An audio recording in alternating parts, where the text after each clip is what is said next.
G'day world, Chris Hogan coming to you live from Rise Conference, Hong Kong. Thanks to our partners Invest HK and Start Me Up HK. And I'm here with Stephen Stanton, CEO of Yomee Yogurt. How are you, Stephen? Not bad, good to see you. I'm glad to see you too, man, because I understand that you've made a little pod that I think is a bit of, well, the pods that I don't like are becoming a bit of a sensation on the internet for the wrong reasons, and maybe you've somewhat solved that in some respects for the yogurt industry. So, well, absolutely. Our product is a Yomee yogurt. It works like Nespresso for yogurt, but with none of the waste. So our pods are just compressed yogurt culture and with a little bit of rice starch, nothing else. They come in a 10-pack tube, which is fully recyclable, and you just pop one out, stick it in the machine, fully soluble, fully consumable. You eat the whole thing. No waste, nothing to the landfill, and the 10-pack is fully recyclable. Yeah, and I understand you have a plant-based version. Yeah, we have different formulations of culture that work for plant-based yogurts versus dairy yogurts. Dairy just takes two kinds of culture strains. The vegan yogurts take 3, potentially 4, depending on whether you're talking about soy, almond, coconut. So is it that you're selling that you're manufacturing the pod more so than the contents in the pod? Is that right?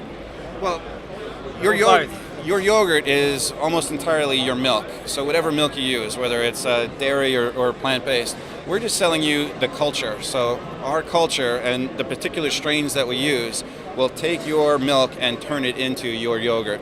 So the culture is very small and a little bit of starch to bind it together. Otherwise, whatever milk you use is the yogurt you're going to eat. Right, and do you have any, you've got some diagrams and whatnot here, but what do we have here? Okay, so what we have is the machine. You just put your pot in the machine, you add, I'm not doing this very well. Let me give you another one. Okay. So the machine, you just add the pod to the machine, you pour your own milk, and you get fresh yogurt. There's a lid on it where you can put your own granola, berries, or whatever you want to put in it. Stick it on there. So for a typical American consumer, what you do is you pour your glass of milk, you go to bed, you wake up, you got a fresh cup of yogurt, you put your toppings in the lid, you stick it in your cup holder, and then you go to work, you open it up, and you eat it. And so we're not trying to compete with store-bought yogurt so much. We're trying to compete with Egg McMuffins and Starbucks. We're trying to get people out of the grab-and-go habit and get them into eating fresh, homemade yogurt every day. And probiotics, right?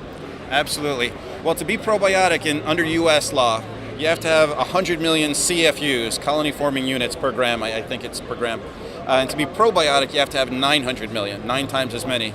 In every test that we've done, our lowest concentration was 900 million, so we're always probiotic, up to 1.8. And you don't really want to go much above 2 billion because then you start to get into like treatment, medical grade supplements. So we're very happy where we are, probiotic yogurt. Fantastic. And so, like you were saying, I can add, what kind of plant-based milks can I add to this this pod? If you get refrigerated soy milk, that should work great. All of them should work great. But there's no standard for what constitutes a plant-based milk.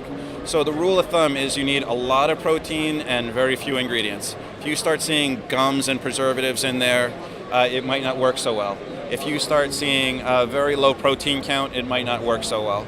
So as the industry standardizes more, we can have a more generic product. But in the meantime, we're partnering with individual companies. So soy is probably the best one, like you said.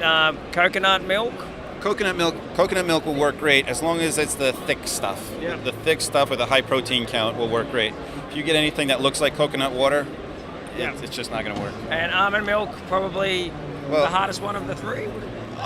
Out of the 3, almond milk is the hardest. However, we have a deal with one of the biggest almond producers in the world to co-develop a pod that works with them. And so what we're going to do is cheat a little bit by taking additional almond protein. You'll buy it from them, stick it into our pod, so you will have pure almond milk with your almond milk plus a little bit of extra almond protein in our pods, and it'll make you fresh almond milk. Fantastic. And then you've got cashew nut, macadamia nut milk. They'll all work, but we have to tick them off one by one to make sure that we can get that protein count up there. And what we don't want to do is say, you're having macadamia nut milk, and then sell you a pod that has almond protein in it unless we're very transparent about that. So we want to we're a brand new brand, so we want to do it right. Nothing to the landfill, organic, fresh, probiotic, and transparent, and we want to have an honest relationship with our customers. We're starting from scratch, let's do it right. Fantastic, man. I'm plant-based, so you can tell why I've been riffing on that plant-based food. So, how do people find out about you? So it's yomeeyogurt.com, and you're on the socials as Yomee Yogurt, is that right? Yeah, everything on social media /yomeeyogurt.com, or just /Yomee Yogurt. YOMEE, so it's yogurt made easy, Yomee. Okay, cool. I thought it was just yummy, but Yomee. It's both. Yo! Well, our company is called Lecker Lab, so Lecker is German for tasty. So tasty company, Yomee product, it's a good start. Yeah. Who cares where you got the name from? You're called Yomee Yogurt, right? Couldn't said it better. Beautiful, guys. Keep watching on facebook.com/Beach City Life, and we're also available on YouTube and LinkedIn. You can search for Beach City there. Thanks to our partners, Invest HK and Start Me HK. Thank you.